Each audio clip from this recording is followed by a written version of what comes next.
The ivory wedding gown hanging in Sophia Bennett's bedroom looked beautiful under the soft lamplight. But to her, it represented nothing except lost freedom. Tomorrow morning at 10 o'clock, she would become Mrs. Theodore Grant, a man her father had chosen for her without asking what she wanted. Her entire life had been planned by Richard Bennett, the powerful real estate developer who saw his daughter as another asset to negotiate with. Sophia stood near her balcony window, looking out at the quiet streets of Boston below. 24 years of being the obedient daughter had brought her to this moment. She had attended the right schools, made the right friends, and smiled for every camera that captured the Bennett family image. But tonight felt different. Something inside her heart was screaming that if she walked down that aisle tomorrow, she would lose herself forever. For 3 weeks, Sophia had been watching the security patterns at the Bennett mansion. The guards changed shifts at midnight exactly, leaving a 7-minute window when the East Garden gate was unwatched. She had packed a small backpack with essentials, some clothes, the credit card her late mother had left her with a note saying, "Use this when you need to save yourself," and a photograph of her mother smiling freely. The way Sophia wanted to smile again, she changed from her silk nightgown into comfortable jeans and a navy sweater. Her hands shook as she braided her long blonde hair. The diamond earrings her father had given her as a wedding gift stayed on the dresser. She wanted nothing that would remind her of this gilded cage she was leaving behind. Breaking free, the grandfather clock in the hallway chimed midnight as Sophia crept down the servants' staircase. Her heart pounded so loudly she was certain someone would hear it. The marble floors were cold under her feet as she moved like a shadow through the house she had grown up in. Past the library where her father made his deals, past the dining room where silent family dinners had taught her to swallow her words along with her food. The garden was dark and fragrant with summer roses. Sophia moved quickly between the hedges, keeping low until she reached the east gate. Her fingers fumbled with the old lock, the one security flaw in her father's perfect fortress. The gate swung open with a soft creak that sounded like freedom singing. She ran down the side street, not looking back at the mansion that had been her prison. A taxi appeared like an answered prayer, and Sophia gave the driver an address in downtown Boston. Far from everything she had ever known, the Moonlight Cafe was tucked between 2 office buildings. The kind of place that attracted artists and dreamers instead of the wealthy elite Sophia had always been surrounded by. Soft jazz music floated through the air, and the lighting was warm and welcoming. She had found this place weeks ago during one of her rare unsupervised moments, and it had felt like a secret world where she could be someone other than Richard Bennett's daughter. Sophia sat at the polished wooden bar, her hands wrapped around a cup of coffee she did not really want. The bartender, a woman named Grace Chen, with kind eyes and colorful tattoos, had smiled at her without asking questions.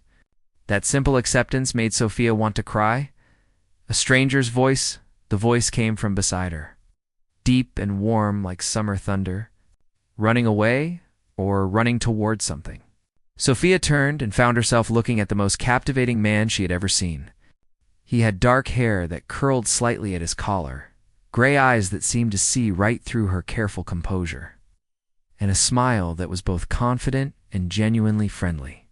He wore a simple black shirt and jeans, nothing that screamed wealth, but there was something about the way he carried himself that suggested he was used to getting what he wanted.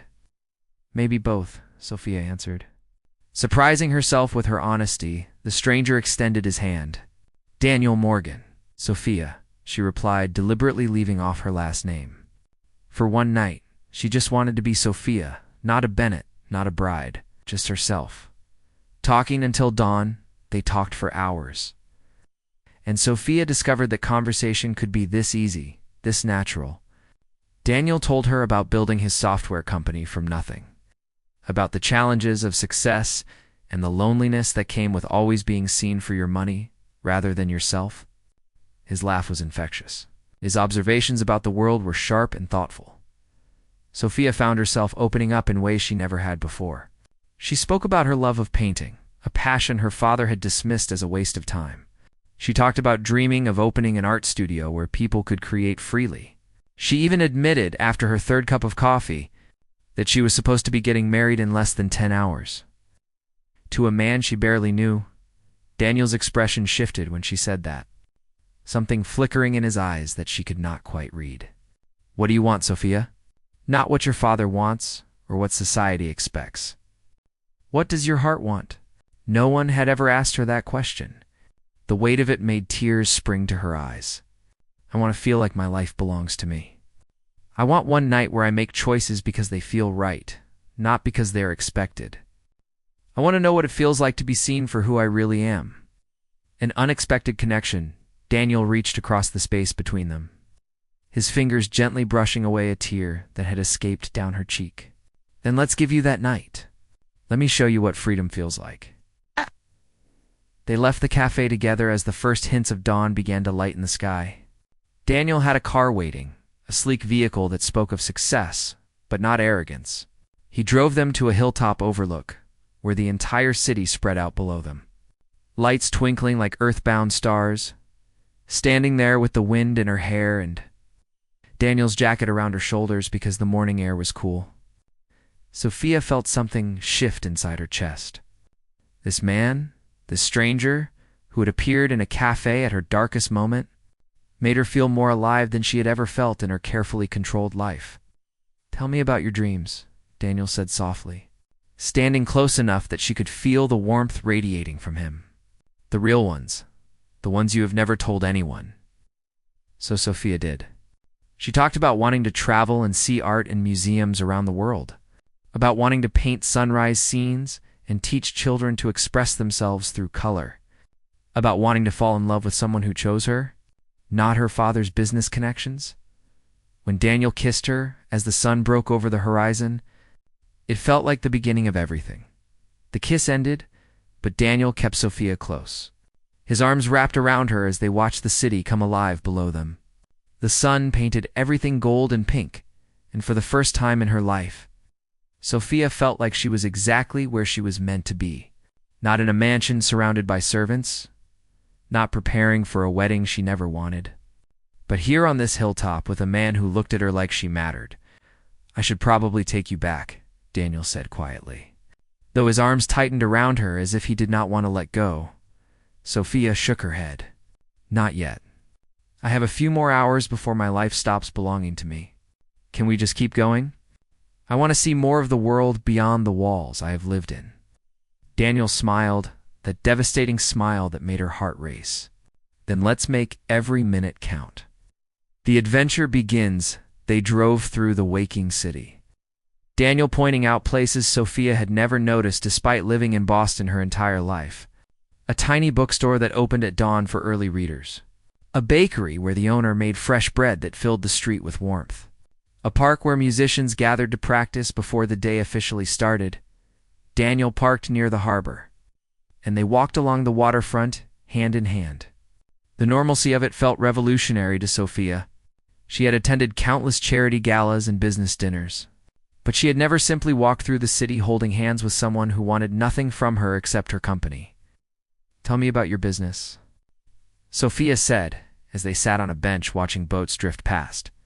You mentioned building it from nothing.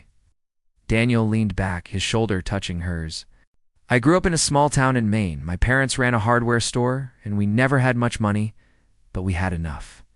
I got a scholarship to MIT, studied computer science, and started developing security software in my dorm room. 10 years later, Morgan Tech Solutions is one of the leading cybersecurity firms in the country. That must be incredible, Sophia said softly. Building something entirely your own has its rewards, Daniel admitted. But success can be lonely. People see the money and the company, not the person behind it. They want something from me, whether it's an investment or a connection or just the status of being associated with wealth. It gets hard to know who genuinely cares about you versus who cares about what you can do for them. Sophia understood that feeling more than he knew. Is that why you are here at dawn with a runaway bride instead of at home sleeping? Daniel turned to face her, his gray eyes serious. I am here because when I saw you sitting at that bar, you looked like the most honest person I had encountered in years. Scared and brave and real. I wanted to know you, Sophia. Not your last name or your connections. Just you. The morning grew warmer as they found a small gallery that was just opening. The owner, an elderly woman with paint-stained fingers, welcomed them inside. Sophia walked through the space, mesmerized by the canvases covering every wall. Abstract pieces full of color and emotion, landscapes that captured moments of pure beauty, portraits that seemed to look into your soul. "You love this," Daniel observed, watching her face light up as she studied a painting of a stormy ocean. "I've always loved art," Sophia confessed. "When I was younger, I used to sneak into my father's study and paint for hours. He caught me once and told me that Bennett women did not waste time on hobbies that could not make money or build connections. I have not painted in years." Daniel pulled out his phone and spoke quietly to the gallery owner. A moment later, the woman returned with canvases, paints, and brushes. "The studio in the back is yours for as long as you want," she said with a knowing smile. Sophia looked at Daniel in disbelief. "You cannot just do this." "I can, and I did," he replied. "Paint something for me, Sophia. Show me what your heart looks like when it is free." It's creating beauty in that small studio with morning light streaming through the windows. Sophia picked up a brush for the first time in 7 years. Her hand shook at first, but then muscle memory took over. She painted without thinking, letting emotion guide every stroke. Colors merged and danced across the canvas, creating something that was not planned or controlled, just honest. Daniel sat nearby, watching her with an expression that made Sophia feel both vulnerable and powerful. She was creating something just for herself, just because she wanted to. And that simple act felt more rebellious than running away from her wedding. When she finally stepped back from the canvas, she had painted a sunrise breaking through dark clouds, with a figure standing at the edge of freedom. It was raw and imperfect and entirely hers. "It is beautiful," Daniel said, standing beside her. "You are talented, Sophia. Your father was wrong to make you stop." The praise made tears well up in her eyes. "Thank you for this. For all of this. I did not know a few hours could change how I see everything." As the connection deepens, they left the gallery with Sophia's painting carefully wrapped, Daniel insisting on buying it from the owner. They found a small cafe where Daniel ordered breakfast, while Sophia realized she had never felt this kind of hunger before. The kind that came from actually living instead of just existing, over eggs and fresh fruit. They talked about everything and nothing. Daniel told stories about his childhood adventures in Maine. Sophia shared memories of her mother, the only person who had ever encouraged her to dream beyond the Bennett legacy. "My mother used to say that love should make you bigger, not smaller," Sophia said quietly. "She married my father thinking she could change him, make him softer. Instead, he made her quieter until she disappeared into his shadow. She died when I was 16, and I think part of her had already been gone for years." Daniel reached across the table and took her hand. "You will not disappear, Sophia. You are too bright for that." "How do you know?" she whispered. "Because you ran. Because you are here painting and dreaming and fighting for yourself. That takes more strength than most people ever find." The phone calls began. Sophia's phone, which she had silenced hours ago, suddenly vibrated violently on the table. She looked at the screen and saw 37 missed calls. Her father's name appeared again and again. Messages from wedding planners, from Theodore Grant, from family members, all demanding to know where she was. The reality of what she had done crashed over her like a wave. She had run away from her wedding. Her father would be furious. Theodore Grant would be humiliated. The scandal would be enormous. "I have to face this eventually," Sophia said, her voice shaking. Daniel squeezed her hand. "You do not have to face it alone. Whatever happens next, I am here if you want me to be." Before Sophia could respond, her phone rang again. This time it was an unknown number. Something made her answer it. "Sophia Bennett." A woman's voice asked professionally. "Yes," Sophia replied, her heart sinking. "This is Detective Rachel Torres with the Boston Police Department. I need you to come to the station immediately. It concerns your father, Richard Bennett, and your scheduled wedding to Theodore Grant. Miss Bennett, you might be in danger. Theodore Grant is currently under investigation for fraud and money laundering. We believe your father knew about this, and the wedding was meant to protect both of them from prosecution." Sophia felt the world tilt beneath her.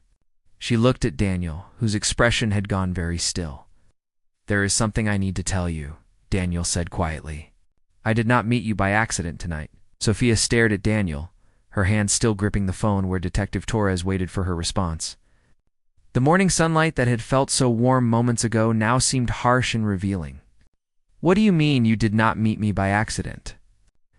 Daniel stood up slowly, his gray eyes filled with something that looked like regret mixed with determination. "I am Daniel Morgan, owner of Morgan Tech Solutions. 3 months ago, the FBI hired my company to investigate a cybersecurity breach at several financial institutions. The trail led to Theodore Grant and his shell companies. Your father's name appeared in the investigation as well." Sophia felt her breath catch in her throat. "You knew who I was at the cafe." "I knew who you were," Daniel admitted.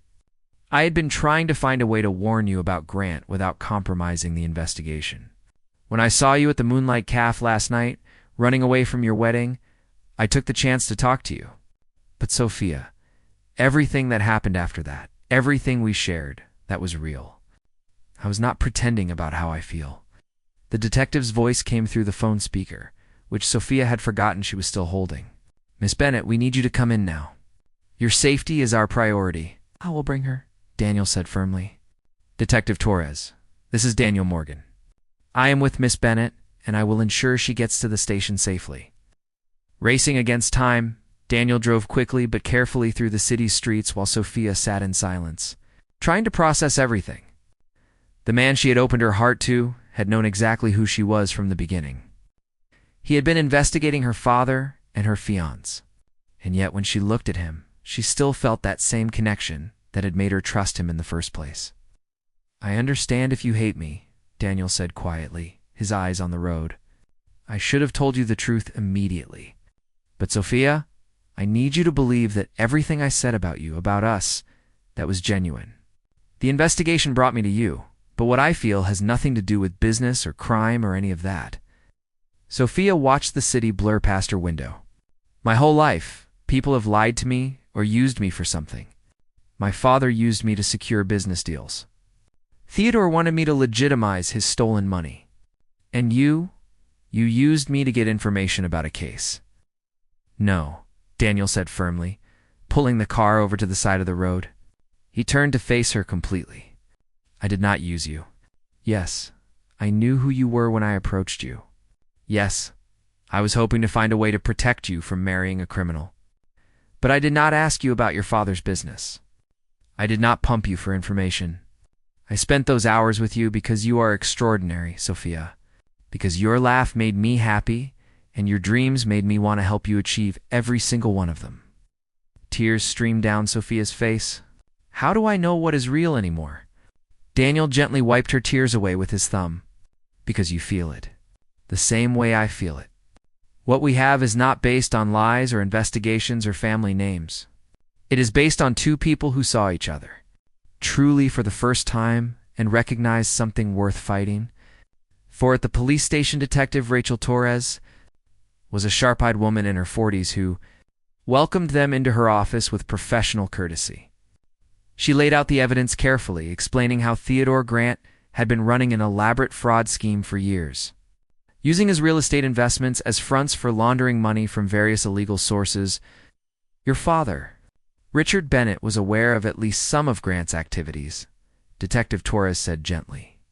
We believe he arranged your marriage to create a legal barrier that would make it harder to prosecute either of them. Spouses cannot be forced to testify against each other in certain circumstances. Sophia felt sick. So he was willing to trap me in a marriage to a criminal just to protect himself? I am afraid so, the detective confirmed. But you running away actually helped us. Grant panicked this morning when you disappeared. He made several phone calls that we were monitoring, and he incriminated himself thoroughly. We arrested him 2 hours ago, and my father, Sophia asked, though part of her already knew the answer. Richard Bennett is currently in custody as well. The evidence against him is substantial. I am sorry, Miss Bennett. Sophia should have felt devastated, but instead she felt a strange sense of relief. The cage door had been opened not just by her escape, but by the truth finally coming to light. What happens now? You are free to go, Detective Torres said. You are not implicated in any of their crimes. In fact, your testimony about the arranged marriage will likely help our case. But Miss Bennett, you should also know that your father's assets will probably be frozen during the investigation. The life you knew is going to change significantly. A new beginning outside the police station. Sophia stood in the late morning sunshine, feeling like a completely different person than she had been 24 hours ago. Everything she had known was gone. The mansion, the money, the Bennett name that had defined her entire existence. All of it was tainted now by her father's crimes. Daniel stood beside her, waiting quietly, giving her space to process. Finally, Sophia turned to him. I have nothing now. No family, no home, no money of my own. The credit card my mother left me is probably connected to my father's frozen accounts. You have yourself, Daniel said softly. You have your talent and your courage and your beautiful heart. That is not nothing, Sophia. That is everything. Why do you even want to be here? She asked. You could walk away right now. You got what you needed for your investigation? Daniel stepped closer, taking both her hands in his. I am here because last night I met a woman who was brave enough to run toward freedom even when she was terrified. I am here because watching you paint this morning was the most beautiful thing I have ever witnessed. I am here because somewhere between that first conversation and watching the sunrise with you, I fell completely in love with who you are. Sophia's breath caught. You love me?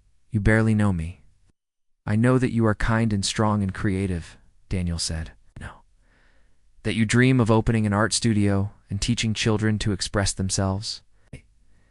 I know that you have been living in a cage your whole life, and now you are finally free. I know that I want to be part of your new beginning if you will let me. Choosing love, Sophia looked at this man who had entered her life at exactly the right moment. He had not been honest about everything at first, but he had given her something precious. A night where she felt seen and valued for herself. And now, he was offering her something even more valuable.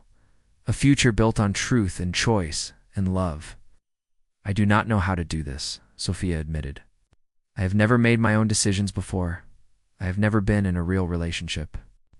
Everything is terrifying right now. Daniel smiled. Then we figure it out together. No pressure, no expectations. Just two people getting to know each other honestly and building something real.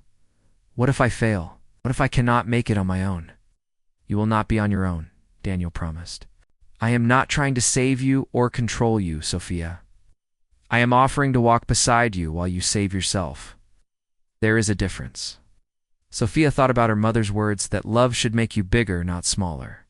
Standing here with Daniel, she felt expansive and full of possibility. She felt like she could become the person she was always meant to be. Okay, she said finally. Let us try this. Let us build something real. Daniel pulled her into his arms, and Sophia rested her head against his chest, listening to his heartbeat. For the first time in her life, she was choosing her own path. It was scary and uncertain and absolutely perfect. 6 months later, the art studio was small, but filled with light. Large windows looked out onto a tree-lined street in a neighborhood Sophia had fallen in love with. Children's paintings covered the walls, bright and messy and full of joy. This was her space, her dream made real, funded by her own hard work and a small business loan she had earned on her own merit. Daniel arrived at closing time, carrying takeout from their favorite restaurant. They had taken things slowly, building their relationship on friendship and honesty. He had supported her as she testified against her father and Theodore Grant, both of whom were now serving significant prison sentences. He had celebrated when she got her business license and rented this studio space. He had held her when she cried about losing the father she wished she could have had while accepting the reality of who Richard Bennett actually was. How was class today? Daniel asked, setting the food on her desk. Amazing, Sophia said, her face glowing with happiness. One of my students, a little girl named Lily, painted her first self-portrait today. She was so proud of herself. Oh. Daniel wrapped his arms around her from behind, kissing the top of her head, just like her teacher. Oh. Proud and brave and beautiful. Sophia turned in his arms, looking up at the man who had helped her find herself. I love you, Daniel Morgan. Thank you for seeing me when I was invisible.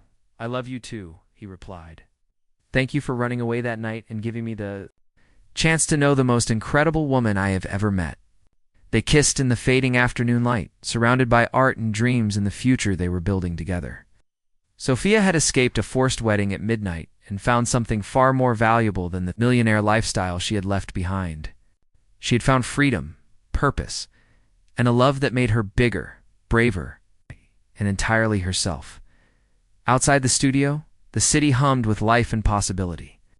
And inside, two people who had found each other against all odds planned their future, one honest choice at a time.